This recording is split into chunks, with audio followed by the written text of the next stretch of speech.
오늘 말씀의 제목은 소재에 대하여 라는 제목으로 말씀 나누기를 원합니다. 우리가 계속해서 레위기의 그 제사법에 대해서 이제 읽어가고 있습니다. 먼저 5가지 제사에 대해서 이제 7장까지 언급을 하고 있습니다. 그런데 레위기를 읽어갈 때 우리가 다소 어렵다 하고, 그리고 우리와 상관없는 것처럼 느껴지는 이유가 뭐냐면 분명히 성막을 기준으로 하고 있기 때문에 그렇습니다. 성막을 전제하고 있다는 것은, 하나님께서 이스라엘에게 성막을 주셨다는 것은 이제 하나님이 이스라엘과 교제하는 장소, 만남의 장소로 성막을 주셨다는 것이죠. 그렇기 때문에 성막을 받은 인간 입장에서는 굉장히 기쁘고 즐거운 거예요. 전에는 하나님을 찾을 수가 없었고 하나님 어디 계신지 알 수가 없었는데, 이제 하나님이 지정하여서 그곳에 계시겠다고 말씀을 하신 것입니다. 그러면 이제 그 성막 앞에 나아가는 인간이 어떠해야 되냐? 하나님께서 주신 그 거룩성 때문에, 하나님의 거룩하심 때문에 범죄한 인간이 하나님 앞에 설 때 죽을 수가 있다는 거죠. 그래서 하나님께서 절차를 두실 수밖에 없다는 거. 범죄한 인간이 거룩하신 하나님께 나아갈 때에 완충지대가 필요할 수밖에 없다라는 것. 그래서 절차가 생긴 것이고, 그리고 그 성막 앞에 하나님과의 교제함을, 만남의 장소를 이제 하나님께서 예배로, 제사로 받아주셨는데, 그렇기 때문에 절차가 있는 것입니다. 그러니까 이 절차는 우리를 위한 것이지, 하나님이 우리를 괴롭히고 하나님을 섬기는 방식을 난해하게 해서, 어렵게 해서 우리를 힘들게 하기 위해고 하나님 만나기 어렵게 하기 위함이 절대 아니라는 거죠. 그 절차를 조금만 익숙해지고 그 절차의 의미를 우리가 조금만 부각하면 하나님이 얼마나 우리를 사랑하시는가를 분명히 알 수 있다는 것이에요. 그러니까 그 절차대로만 우리가 조금 더 의미를 살피면 하나님께서 주신 예배와 우리 일상의 삶이 하나님과 어떻게 연계되어 있는가를 쉽게 알 수 있다는 것이죠. 그런 점에서 우리가 성막을 전제했고, 성막을 전제하는 것에 따라서 우리가 지난주에 번제에 대해서 이야기를 나눴습니다.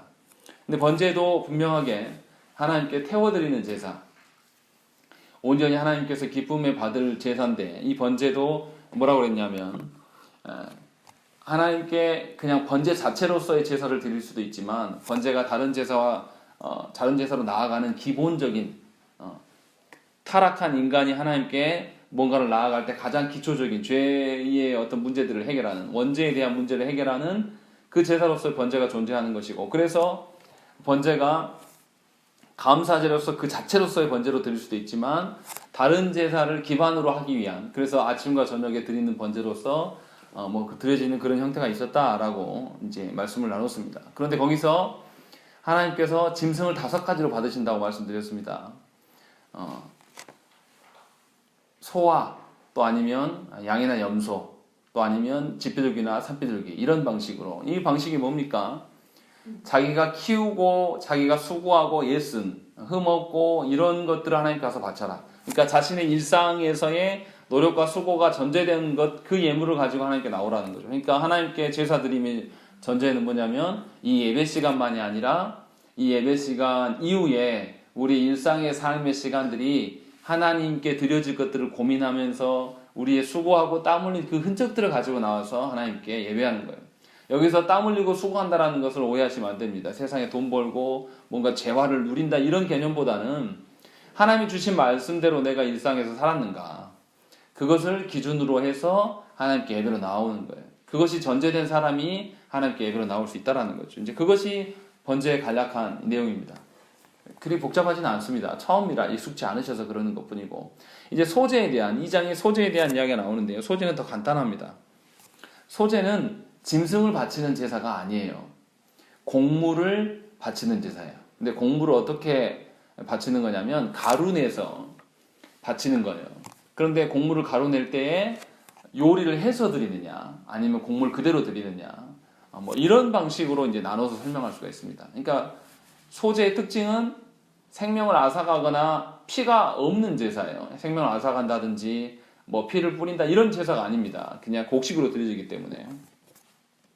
그렇기 때문에 우리가 그 소제의 특징이 있다는 것이죠. 잘 생각을 해보세요. 처음에 번제는 동물 제사였습니다. 그리고 바로 이어서 나오는 것이 뭐냐면 곡물 제사예요.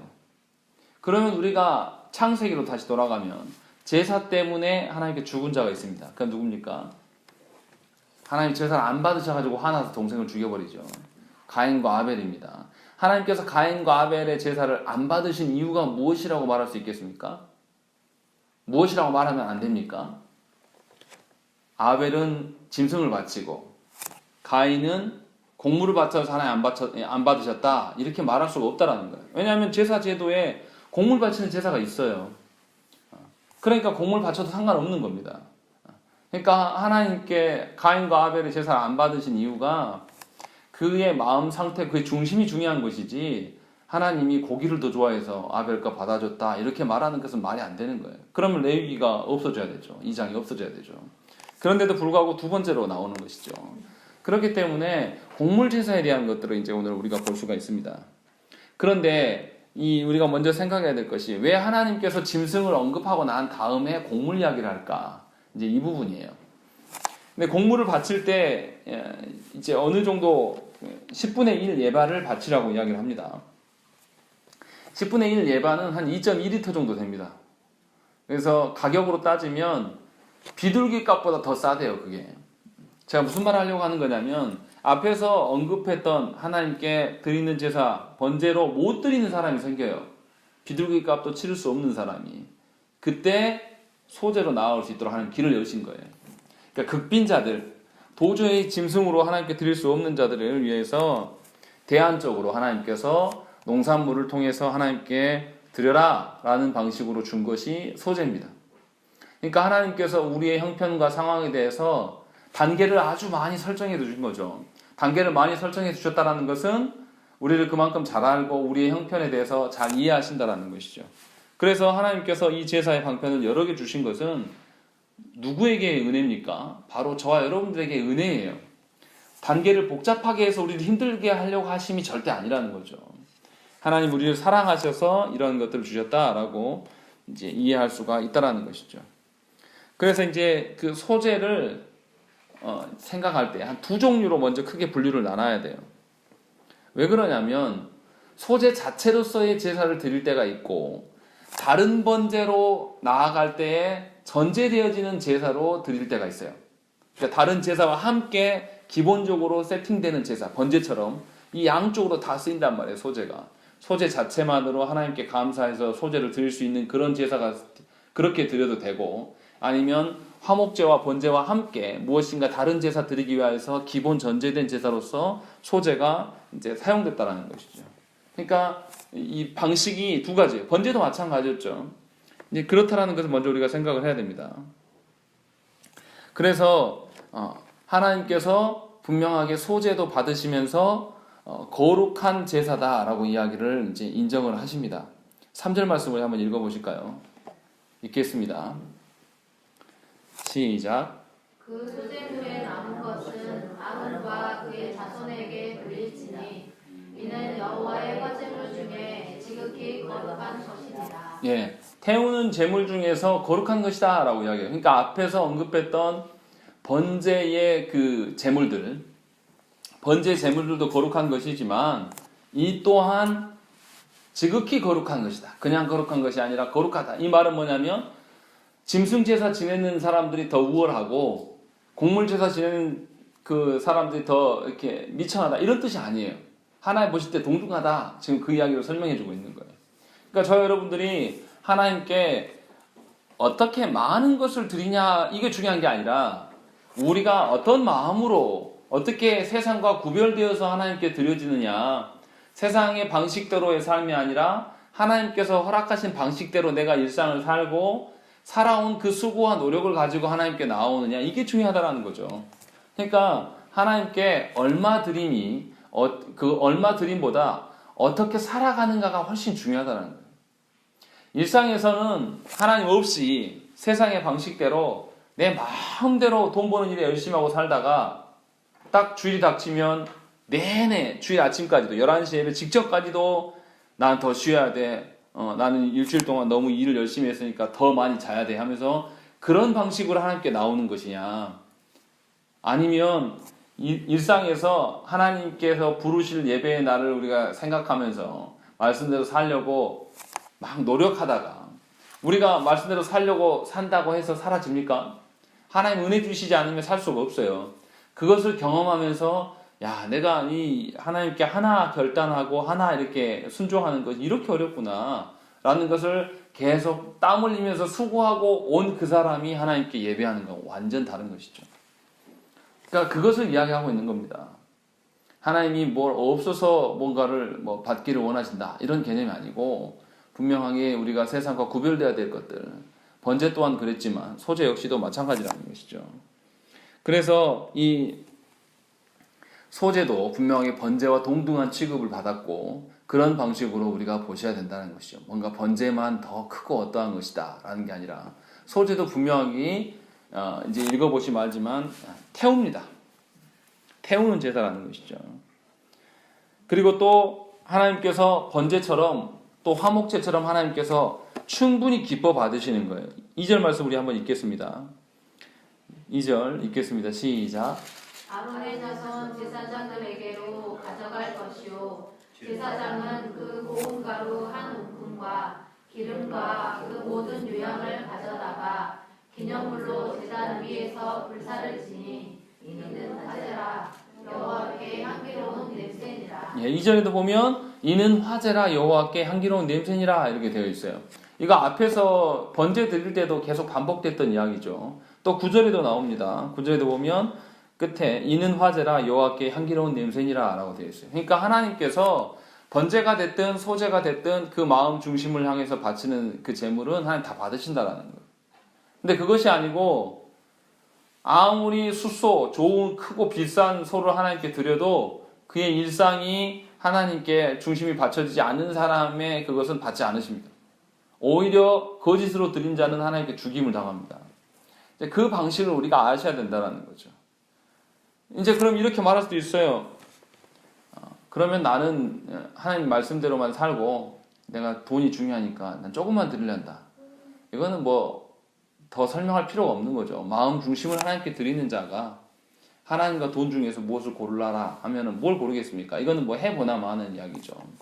그러니까 그런 방식으로 오늘 소제를 보셔야 되고 하나님께서는 분명히 마음의 어떠함을 보기를 원하셨다라는 것입니다. 그러니까 하나님께서 이 제물이 목적입니까? 아니면 제사 드리는 자가 목적이 됩니까? 하나님 입장에서 제물이 목적이에요? 아니면 제사를 드리는 사람이 목적입니까? 드리는 사람이 목적인 거예요, 하나님이. 이 제물은 하나도 중요하지 않아요. 하나님 뭔가 부족하고 먹을 것이 없어서 달라고 하신 게 아니란 말이죠. 제물보다 이 하나님께 나오는 그 사람, 그 영혼의 그 심령의 어떠함, 그 일상의 삶의 어떠함이 하나님 보실 때는 훨씬 더 중요한 것입니다. 우리 그러지 않습니까? 자녀들을 향해서 자녀들이 이제 장성하고 커도 보고 싶고 가까이 두고 싶고 이것이 자녀지 않습니까? 그런데 젊은 자녀들은 부모로부터 시간 뺏기는 거 싫어하고 자기 일 하는 게 더 중요하고 이래서 우리가 마음 상하고 막 그런 거 있지 않습니까? 똑같은 원리라는 거예요. 하나님께서 우리에게 예배를 요구하시고 예배를 통해서 당신의 어떠함을 드러내시는 것은 우리의 목적이 무엇이 되어야 한다는 것이죠? 하나님이 되셔야 된다는 거예요. 예배가 다른 목적으로 가면 곤란해진다는 것이죠. 그 예배가 아니라는 겁니다. 그러니까 번제와 똑같은 개념이에요. 그래서 이제 이 소제를 하나님께서 이렇게 번제와 동일하게 받아주시는데 번제는 짐승으로 드렸습니다. 그런데 소제는 땅의 소산으로 하나님께 드립니다. 그러니까 번제 때도 분명히 어떻게 했습니까? 짐승들이 남이 키운 거 가져오면 안 돼요. 빌려서 가져와도 안 됩니다. 어떻게 했습니까? 자기가 키운 소, 자기가 키운 양, 자기가 키운 염소, 또 자기가 키운 비둘기 정 안 되면 어떻게 하라고요? 없으면 들에 있는 산비둘기를 잡아도 잡는 수고라도 하라는 거죠. 그래서 자기의 어떠함이 들어가야 된다는 것이죠. 마찬가지입니다. 소제도 자기의 수고로 들어간 어떤 농산물, 그러니까 자신의 수고와 노동이 가미되지 않는 제사를 하나님 받으시지 않는다는 것입니다. 그래서 이 소제의 특징을 이제 번제와 비슷한 것이고 하나님께서 빈곤한 자에게 주시는 어떤 그 방편이다라는 것을 저와 여러분들이 아셔야 된다는 것이죠. 번제와 소제가 차이가 없다라는 것들. 그리고 이제 하나님께 드리는 방편에 대해서 오늘 말씀에 보면 몇 가지로 설명합니다. 먼저 요리 방식에 따라서 요리하지 않고 가루 그대로 드리는 것, 또 요리해서 드리는 것, 이 두 가지를 이야기하겠죠.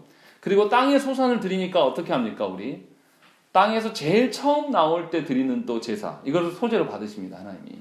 그래서 세 번째 그 이야기를 하고, 그 다음에 소재만 드리는 것이 아니라 그 빻은 가루만 드리는 게 아니라 거기에 섞어서 드려야 될 것이 있어요. 기름과 유향을 섞고 또 소금을 섞으라고 하나님 말씀하십니다. 그것에 대한 설명, 이렇게 이제 네 부류로 설명을 할 것입니다. 먼저 1절부터 3절의 말씀이 요리하지 않은 소재를 이제 드리는 거예요. 1절 보시면 뭐라고 되어 있냐면 고운 가루로 예물을 삼아라고 되어 있습니다. 고운 가루란 뜻이 뭐냐면 뭔가 그 곡식을 가져와서 곱게 열심히 갈아서 정성을 들이라, 이 뜻이 아니에요. 그렇게 설교하는 목사님들이 있습니다. 그 뜻이 아니라 최상품의 그 가루를 가져와라, 이런 거예요. 우리 요리하신 분들 알잖아요. 그 뭐라 그러죠? 그 명칭은 제가 잘 모르겠는데 얼만큼 가루의 그 농도가 얼만큼 더 잘 빠졌냐에 따라서 품질이 달라지잖아요. 정말로 막 이렇게 후 불면 날아갈 정도로의 그런 고운 가루는 어떻게 돼요? 몇 번 갈고 했을 때 이제 제일 밑에 나타나는 거잖아요. 이 상태를 말하는 거예요. 이거를 알레고릭하게 우리가 막 이것을 내 마음대로 하나님께 드리는 것은 이렇게 정성이 들어가야 돼, 이렇게 해석하면 안 돼요. 그 말을 하는 게 아니에요. 왜냐하면 여기서 고운 가루라고 성경에서 이야기할 때 이 고운 가루를 뭐 할 때도 쓰냐면 음식 만들 때도 똑같은 단어를 씁니다. 그러니까 음식 만들 때 고운 가루를 들여서 뭐 손님을 접대해라 라고 하는 그런 부분에서도 고운 가루랑 똑같은 단어를 쓰는 거예요. 그러니까 하나님께 드려지는 뭔가 정성이 따로 들어간다는 게 아니라 최상품의 어떤 것을 하나님께 드려라. 이 말은 뭐냐면 이 최상품을 얻기 위해서 자신이 이제 노동하고 수고하라라는 것이죠. 그것을 이제 하나님께 드리는데 여기서 뭐를 섞어 드리라고 그러냐면 기름과 유향을 섞어 드리라고 이야기를 합니다. 기름 언제 사용합니까? 구약시대에. 직분자를 세울 때 어떻게 합니까? 기름을 부어요. 직분자를 세울 때 기름을 부은다는 의미가 뭐냐면 하나님께서 인정하신다.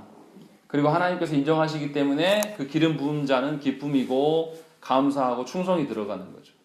그러니까 지금 이 소재를 올려드리는 것이 뭐냐면 기름을 넣는다는 것은 하나님의 기쁨이 되고 하나님의 즐거움이 되겠다라는 것을 포함하고 있는 거예요. 그냥 기름을 막 던져 넣는 것이 아니라 기름을 구하려면 어떻게 해야 됩니까? 여러분들 뭐 기름 짜는 거 보셔서 아시잖아요. 깨 생각해보세요. 깨 기름 짜려면 어떻게 해야 됩니까? 깨 심어야 되죠. 심은 거 어떻게 해야 돼요?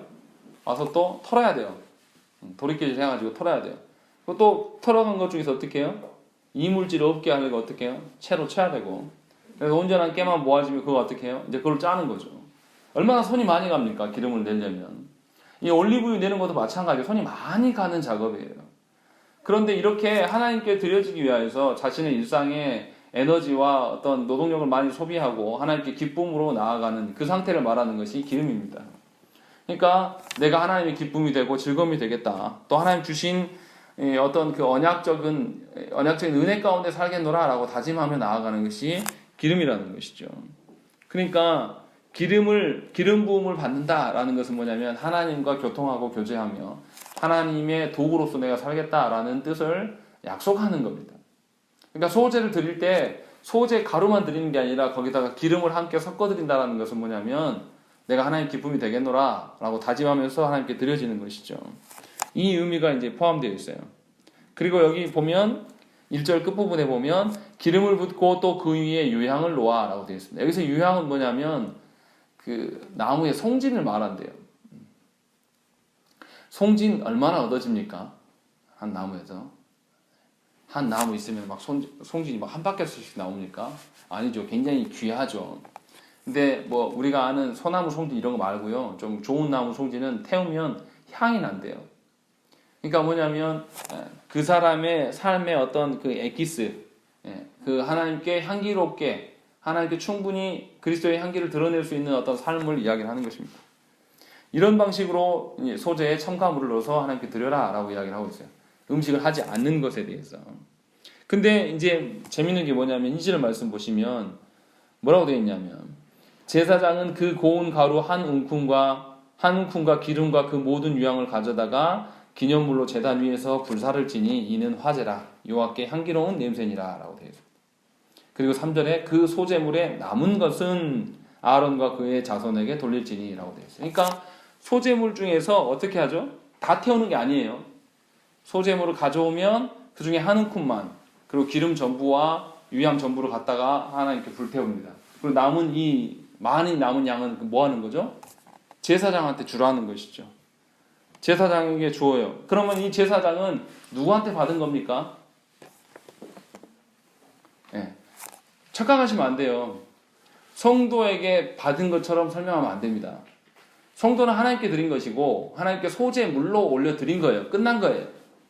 그리고 이 제사장은 하나님께서 일부 태워서 받으시고 나머지를 하나님 주신 거죠. 그러니까 하나님 것을 주신 거예요. 그런데 이것을 착각해서 성도들이, 그런 분들이 있어요. 목사를 성도들이 먹여 살린다라고 생각하는. 저는 제가 말씀드렸지만 제가 부목사 있을 때 그 수석 장로님이라는 분이 그때 신방전사님이 교통사고 나서 2달 동안 못 나왔는데 2달치 사례비를 주니까 장로들한테 감사 인사를 해라. 이런 말도 안 되는 소리를 하고 있어요. 자기들이 뭐 먹여 살리는 것처럼. 하나님이 부르셔서 서 있는 것이지 사람들의 어떤 반응 때문에 있는 것은 아니라는 거죠. 그 점에 대해서 이 말씀 읽으면서 여러분들이 개념을 잘 잡으셔야 돼요. 그러니까 제가 개척교회 하면서 느끼는 건 뭐냐면 자꾸 개척교회 목사 도와준다는 이야기를 합니다. 그럼 여러분들은 사람한테 한 것밖에 아니에요. 하나님 앞에서 여러분들이 하셔야지 사람 앞에서 어떠한 것을 하면 목사는 안 보이고 사람으로 보이는 거예요. 그러니까 교회가 문제가 생기는 겁니다. 그러니까 제가 개척할 때에 전부 제 주변의 목사님들이 전부 말렸어요. 절대 친척하고는 하지 마라. 아무리 없어도 그냥 혼자 해라. 왜 이런 이야기를 합니까?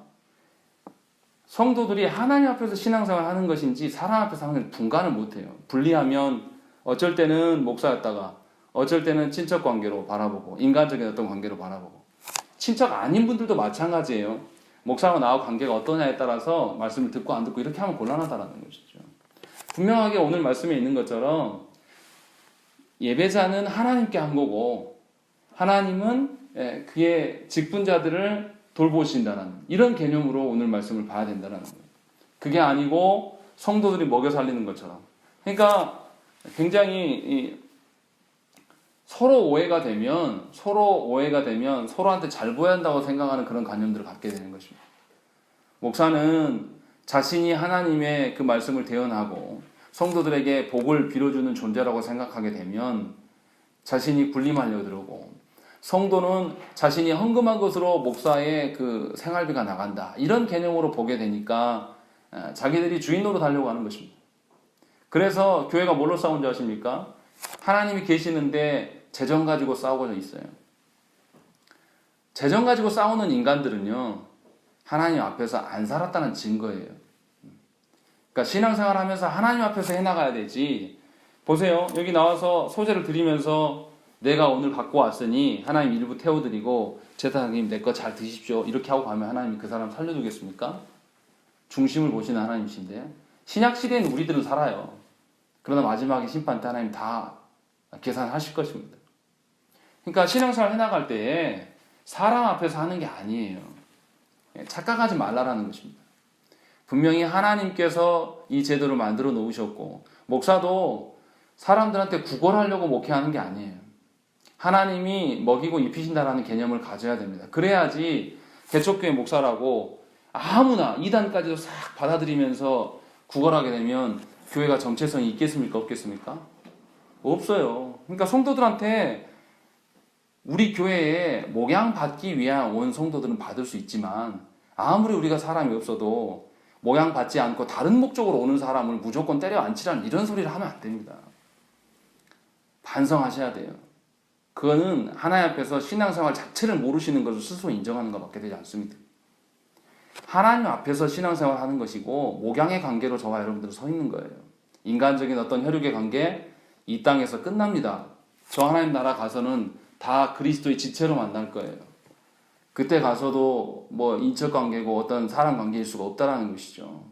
그러니까 분명하게 오늘 말씀에 있는 것처럼 예배자는 하나님께 또 그 직분자 또 교회 안에 전임 사역자들은 사람의 눈치를 볼 필요가 없고 하나님의 어떠하심을 보면서 살아가야 되는 것입니다. 굉장히 중요한 이야기예요. 그래야지 서로가 변질되지 않습니다. 서로가 성도는 목사가 목사답게 서 있는가를 바라볼 것이고 목사는 성도들이 하나님 앞에 잘못하고 있으면 그들이 좀 상처받더라도 훈육해야 됩니다. 그런데 이 성도들의 돈이 무서우면 어떻게 되겠습니까? 바른 거 못 가르쳐요. 그러니까 성도들의 수준이 형편없어지는 거예요. 그러니까 교회 직분자들이 술 먹고 돌아다니고 교회 직분자들이 예배 안 드리는 것에 대해서 아주 자유롭고 자기 자녀들 예배 안 드려도 직분자들이 하등에 찔림이 없고 이렇게 살아가는 것 자체가 무엇 때문에 그런 것입니까? 서로가 하나님 앞에서 안 살았다는 증거예요.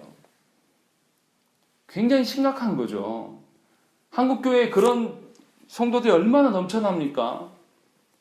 서로 있다가 사람 관계 나빠지면 하나님도 없어요. 그때는 그냥 교회 안 나와버리는 것입니다. 우리 주변에 얼마나 많습니까? 교회를 떠나가고 정말 그 사람이 하나님을 두려워하고 하나님 믿는 사람이라면 이 교회에 문제가 있어서 많이 양해해서 옮긴다 칩시다. 반드시 다른 데 가서 신앙생활 하게 돼 있는 거예요. 하나님 자녀라면. 근데 우리 아파트도 봐보세요. 안 나가는 성도들 얼마나 많습니까? 그래서 물어보면 뭐라고 합니까? 사람한테 실망했다고. 사람 믿은 거지 하나님 믿은 게 아니에요. 그 사람은. 한 번도 하나님 믿은 적이 없는 겁니다. 혹시나 그런 마음으로 우리 교회에 앉아있다라면 생각을 바꾸셔야 됩니다. 여러분들 여기서 수고하고 개척교회에서 수고하고 헌신한 거 저한테 한 거밖에 안 돼요. 하나님 받으신 적이 없습니다. 분명히 그 부분을 아셔야 되는 것입니다. 여기 제사장이 이 예배자로 나온 어떤 소재를 받아먹기 위해서 하는 것이 아니에요. 착각하시지 말라라는 것이죠. 그래서 분명하게 하나님께서 당신의 사역자들을 지키고 돌보신다. 그러니까 교회는 하나님의 어떠하심을 믿고 살아가는 것이고 사역자 역시도 하나님 앞에서 살아가는 것임을 우리가 보셔야 된다는 것이죠.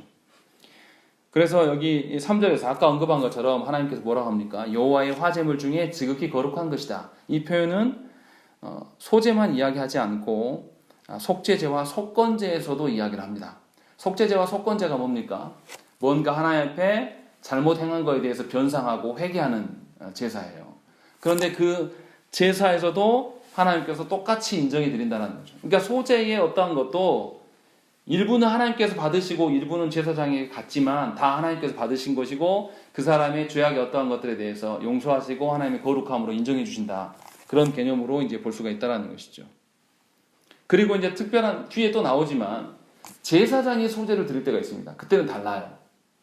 하나님과 제사장과 중개자가 없어요. 중재자가 없어요. 그러니까 어떻게 하냐면 제사장이 소제를 드릴 때는 어떻게 하겠습니까? 일부만 태울까요? 다 태울까요? 다 태웁니다. 여기 차이가 있는 겁니다.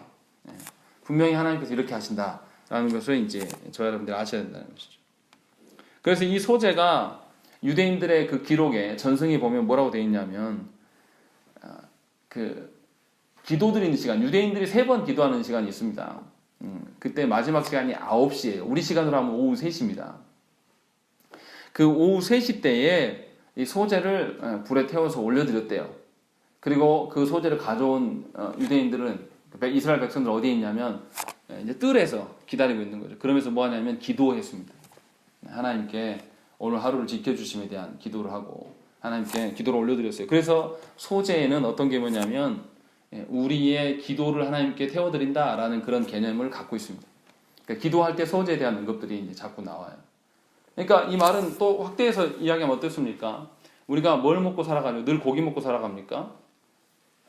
우리 이제 일상에서 곡물을 먹고 살아간단 말이죠. 그러니까 우리의 주식인 곡물을 태워서 하나님께 드린다라는 것은 뭐냐면 우리 일상에서의 기도의 삶이 있어야 한다는 것이죠. 이제 그것을 이제 알 수 있다는 것이죠. 그리고 이제 4절부터 10절 말씀 보시면 요리해서 드리는 이제 소제가 있습니다. 요리하는 방식이 이제 뭐 기구에 따라 다릅니다. 화덕에다 하냐, 철판에다 하냐, 냄비에 하냐 이렇게 이제 나눠져 있습니다.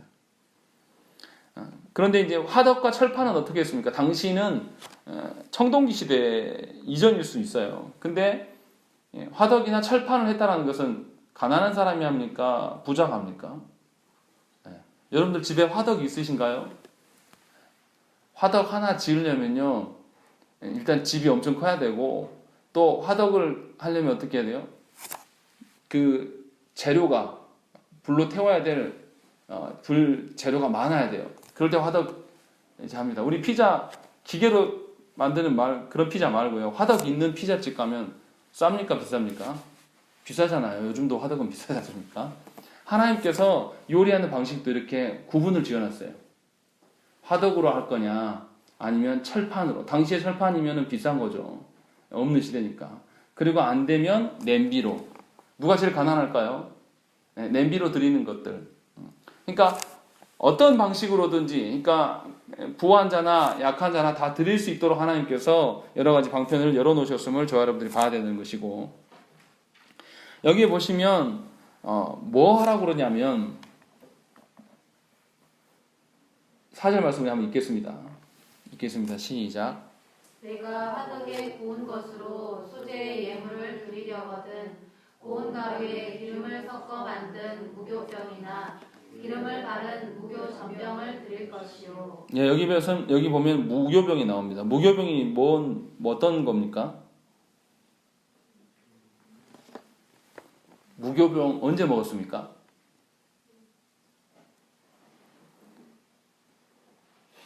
무교병, 이스트가 안 들어있는 빵을 무교병이라고 이야기해요.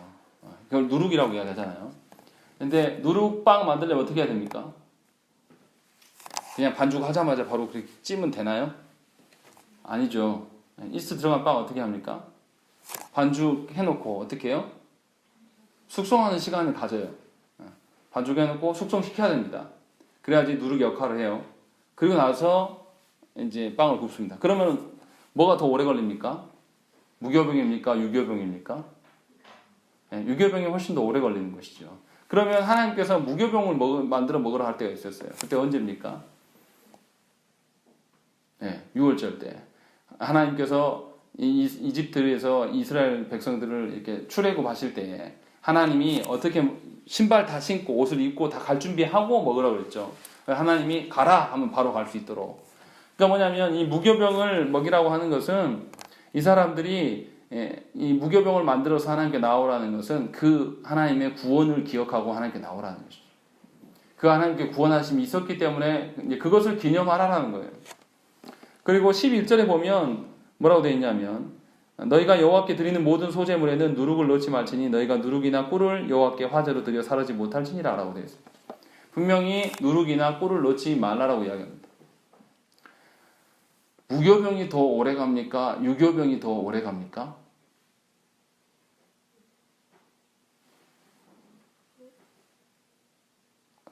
다 모르시나? 예. 어떤 게 더 빨리 썩어요? 예, 유교병이 훨씬 더 빨리 변합니다. 부패가 빨라요. 무교병이 더 오래 갑니다. 그리고 꿀을 넣은 거, 음식에다 꿀을 넣으면 어떻게 했습니까? 부패가 더 빨라집니다. 그러니까 하나님께서 이 누룩이나 꿀을 넣지 말라고, 요리한 어떠한 것들에 대해서는 넣지 말라고 이야기를 하십니다. 이것은 뭐냐면 누룩은 성경에서 어떤 걸 상징합니까? 부패를 상징해요. 세상의 어떠함, 그러니까 꿀도 마찬가지죠. 세상의 달콤함이나 어떤 그런 것들을 상징하면서 부패한 세상에 대해서 미련과 어떤 염려를 두는 것을 금하시는 거예요. 그런 방식으로 하나님께 나와서 요리한 것을 바치지 말라. 그러니까 하나님께 예배로 나올 때 어떻게 하라는 거죠? 세상의 염려와 걱정 어떻게 하라고요? 내려놓고 오라라는 거예요. 근데 우리는 어떻게 하죠? 예배드로 나올 때 세상의 염려와 뭐 다 갖고 와요. 그래서 어떻게 합니까? 하나님께 이거 다 쏟아 놓느라고 하나님 안 찾아요. 이거 해결되면 어떻게 합니까? 하나님 다 쏟아놨어요. 그러면 이제 어떻게 합니까?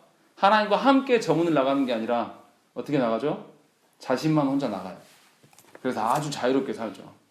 그러니까 은혜 받은 성도가 잘못 은혜 받으면 어떻게 되냐면 자기 멋대로 살아갑니다. 더 용감하게. 자기는 은혜 받은 자고 구원 받은 자니까 이제 내 마음대로 살아도 돼 하면서 더 용감하게 의기양양하게 저문을 나가는 것이죠.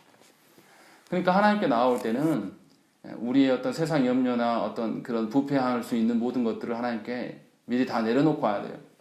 이 예배당까지 끌고 오는 것이 아니라 오직 하나님 만나려고 이 자리에 와야 되는 것이죠. 왜 이렇게 할 수 있습니까? 하나님께서 모든 세상 만물의 근원이세요. 하나님만 우리가 붙어 있으면 우리의 문제들 하나님이 해결합니까? 안 합니까? 그냥 해결하신다니까요. 지금 아이들 자고 있으니까 사모님이 아이들한테 어떻게 하니까 땀 흘릴까봐 확 부채질 하잖아요. 아이들이 부채질 해주세요 요청한 게 아니에요. 그냥 부모는 해주는 거예요. 그냥 아이들이 부모 손 안에만 있으면, 신자들이 하나님의 손 안에 머물면서 하나님 그 바운더리 알면서 살기를 원하면 하나님이 나머지 것들은 그냥 돌보신다라니까요. 근데 하나님을 사랑하면서 나온 것이 아니라 다른 목적 이루려고 나오는 모든 것들을 하나님께서 가증히 여기시는 거예요. 그래서 하나님께 요리하는 어떤 소재로 드릴 것들, 거기에 꿀과 누룩을 넣지 말라라고 하나님 하시는 것입니다. 그래서 금하시면서 이야기를 하고 계신다는 것이죠. 그래서 우리가 분명히 기억해야 될 게, 하나님께 나올 때에, 하나님께 뭔가를 드릴 때에, 우리가 예배로 나올 때에 세상의 어떤 질고와 고통과 괴로움들 미리 내려놓기 위해서 하나님께 구하셔야 되고, 그래서 준비된 마음으로 하나님께 나오셔야 됩니다. 온전히 기쁜 마음으로 하나님께 나아갈 수 있는 예배가 된다는 것이죠. 그리고 이제 첫 열매에 대한 이야기가 14절부터 16절에 나옵니다. 거기 보시면 너는 첫 이삭의 소재를 여호와께 드리거든 첫 이삭을 볶아 찌은 것으로 네 소재를 삼되 라고 되어 있습니다. 하나님께 드릴 때 처음 것을 드리라고 이야기를 하고 있는 것이죠. 그래서 가난한 사람들이나 이제 뭐 어떠한 사람들이 모든 근원, 나의 수고와 노력의 대가들을 근원이 하나님께로부터 온다라는 것을 확인받기 위해서 첫 열매를 하나님께 드리라는 것이죠. 그런 개념으로 이제 써져 있습니다. 그리고 이제 말씀드리지 않는 게 뭐가 있냐면, 그 소재물에다 첨가하는 것들, 아까는 첨가하지 말 것들에 대한 이야기를 했는데, 아까 두 가지를 언급했었죠. 뭐 언급했습니까? 기름과 유향을 첨가해서 하나님께 올려드리라. 그리고 또 뭘 첨가하라 그럽니까? 소금을 첨가하라고 이야기를 합니다. 13절 말씀, 우리 13절 말씀 읽겠습니다. 시작. 내 모든 소재물에 소금을 치라. 내 하나님의 언약의 소금을 내 소재에 빼지 못할지니 내 모든 예물에 소금을 드릴지니라. 예, 하나님께서 모든 예물에 소금을 치라고 이야기를 하시는데 뭐라고 하냐면 언약의 소금이다 라고 이야기를 하고 있습니다. 이 언약의 소금이 뭘 이야기를 하는 것일까요? 소금이 불에 타지도 않습니다. 세월이 지나도 오래 보존되는 거예요. 이 하나님께서 이스라엘과 언약을 맺으셨어요. 영원히 내가 너희 하나님이 되고 너희는 나의 백성이 될 것이다 라고 하나님께서 언약을 맺으셨단 말이죠. 다시 말하면 뭡니까? 이 예배를 통해서 우리가 하나님 앞에서 어떤 존재이고 하나님은 우리의 어떤 하나님이신가를 확인하라는 것이죠. 그렇게 나와서 하나님께 예배를 드릴 때에 우리가 하나님 안에서의 어떠한 것들을 발견할 수 있고 하나님의 돌보음 가운데 설 수 있다는 것입니다. 그냥 이 시간, 단지 이 시간 때우고 가는 그런 방식이 아니라 하나님 앞에서 우리의 어떠함을, 그러니까 예배 끝나고 나서 예배 끝난 이후로 나의 삶이 하나님의 언약 백성으로의 삶인 것이 확인하려고 이 자리에 나온 거예요.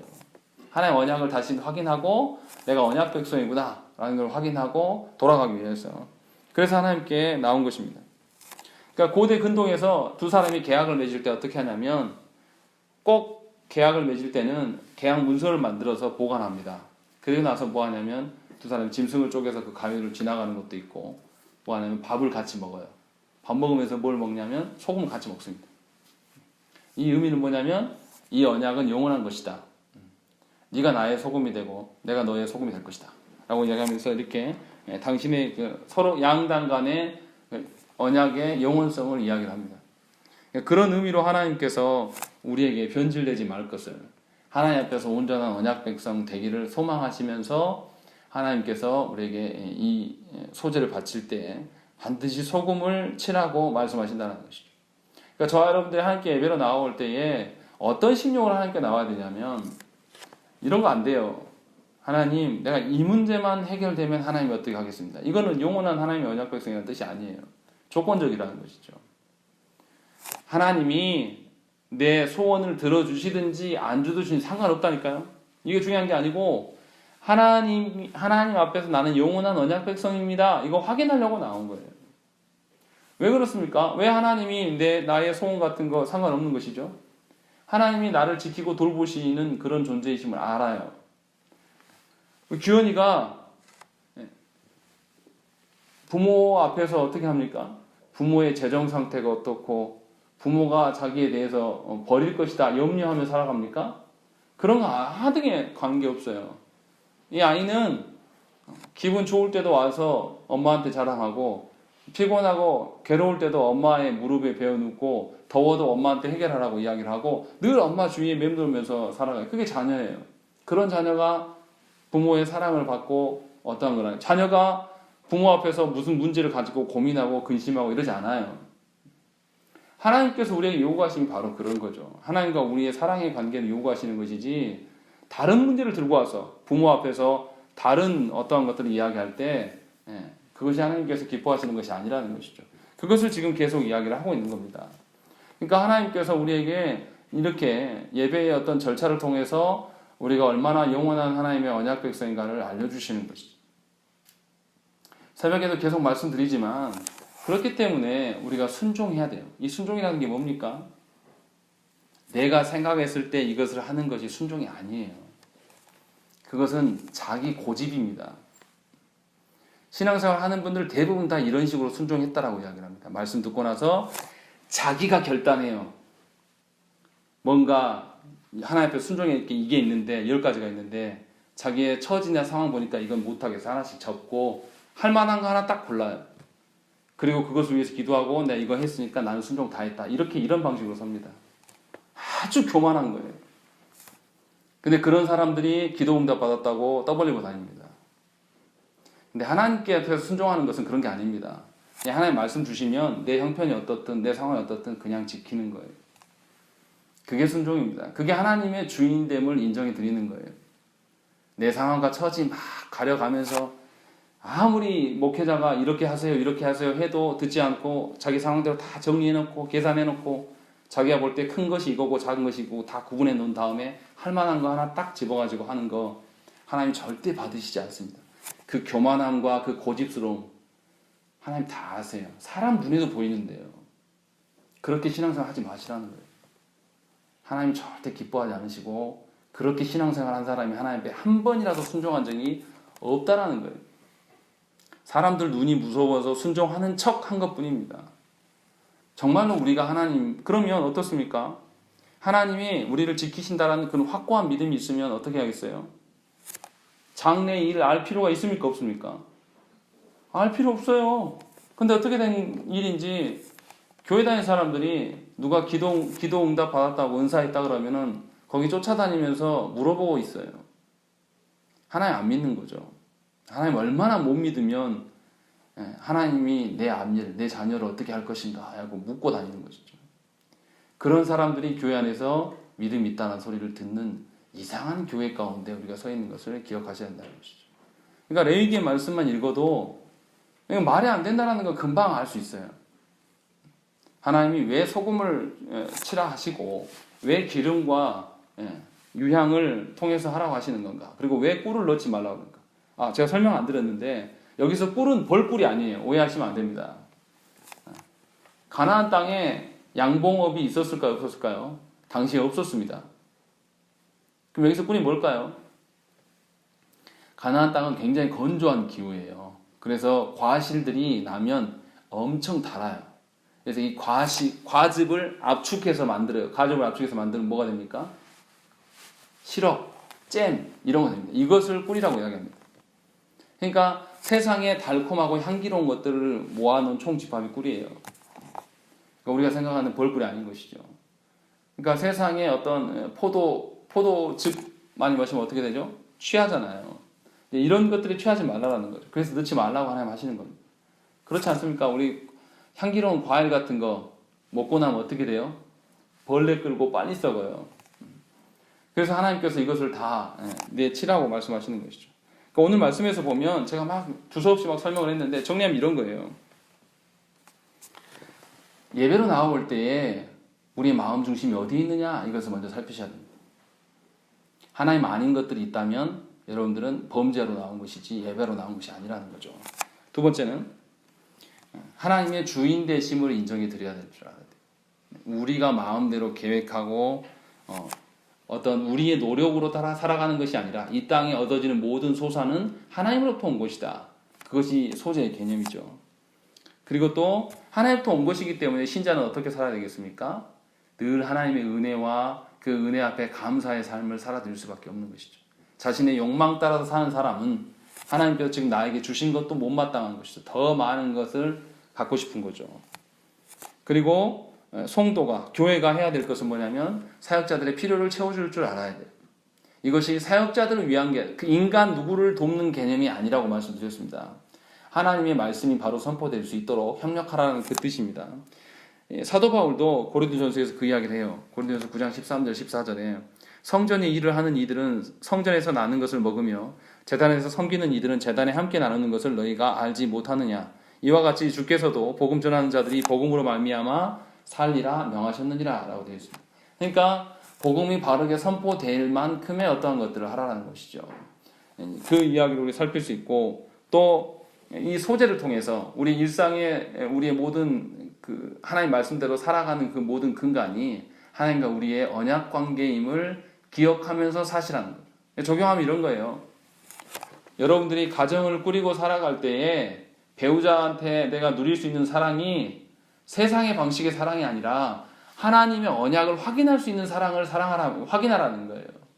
자녀한테 주는 사랑도 마찬가지입니다. 내 혈육적인 인간적인 사랑. 내 자녀가 말씀대로 안 사는데 내비두면서 그냥 내가 부모니까 계속 그 편에 서서 생각하는 거. 이거 자녀 죽이는 거예요. 하나님의 언약 관계는 그런 게 아니에요. 하나님이 그 자녀를 돌보는 것을 확인시켜줘야 돼요. 그러나 부모가 어떻게 해야 되겠습니까? 내가 걱정이 앞서는 게 아니라 그 자녀를 누구한테 맡겨야 돼요. 하나님께 맡길 줄 알아야 돼요. 근데 그렇게 하지 않고 인간적인 어떤 애달림이나 인간적인 어떤 그 뭐라 하죠? 자녀들한테 못해준 것만 생각하는 거예요. 자녀 앞에서 지금 부모가 뭐 하고 있냐면 하나님 안 계신 것을 스스로 증명하는 겁니다. 하나도 믿음이 없어요. 자녀한테 잘해주시려면 먼저 여러분들이 하나님 앞에 바른 신자가 되십시오. 그래서 하나님 앞에 바르게 살려고 노력하세요. 자녀한테 무슨 영향력 끼치려고 하지 마시고 내가 하나님의 감사로 살아가고 내가 하나님 앞에서 온전한 신자인가 이것을 보시라는 거예요. 내가 하나님과의 관계가 어떠한 것인가, 정말 영원한 관계를 꿈꾸며 살아가는 것인가, 아니면 잠시 잠깐 하나님께 혜택 받으려고 내가 하나님과 관계를 쌓으려고 하는 것인가, 이걸 점검하시라는 거죠. 또 하나님께서 어떻게 하십니까? 짐승이라도 더 기뻐하시고 곡물이라고 해서 덜 기뻐하시는 그런 상태가 아니라는 것입니다. 하나님은 우리가 뭘 드리냐가 중요한 게 아니고 우리가 어떤 중심으로 하나님께 드리느냐 이것을 보신다는 것이죠. 그리고 마지막으로 하나님께서 곡물을 빻아서 드리는 제사를 이야기하고 있어요. 이거 누가 생각납니까? 이 곡물을 만들어서 떡을 만들라는 거죠. 누가 자신을 떡이라고 그랬죠? 예수님께서 자신이 생명의 떡이다. 이 말씀은 무슨 이야기 하시는 것입니까? 우리의 살아가는 모든 근거가 예수 그리스도에게 있다는 것입니다. 그래서 소재는 우리가 먹는 것으로, 먹는 곡물로 뭔가 만들어서 하나님께 드리는 방식이에요. 우리가 먹고 마시는 모든 원천이 당신께서부터 왔습니다 라고 인정해 드리는 것이 바로 소재의 개념인 것이죠. 그러니까 저와 여러분들이 먹고 사는 문제가 염려되면 더욱더 하나님을 사랑하시고 하나님 당신의 자녀를 죽이시지 않으실 하나님을 내가 믿습니다 라고 기도하는 게 더 나아요. 뭔가 이거 해주십시오 저거 해주십시오 그거보다는 하나님과 내 관계를 점검하시고 내가 정말로 하나님을 신뢰하는 자인가를 확인하시라는 것이죠. 그것이 예배의 정신이고 우리가 하나님께 서야 될 바른 방편입니다. 함께 기도하겠습니다.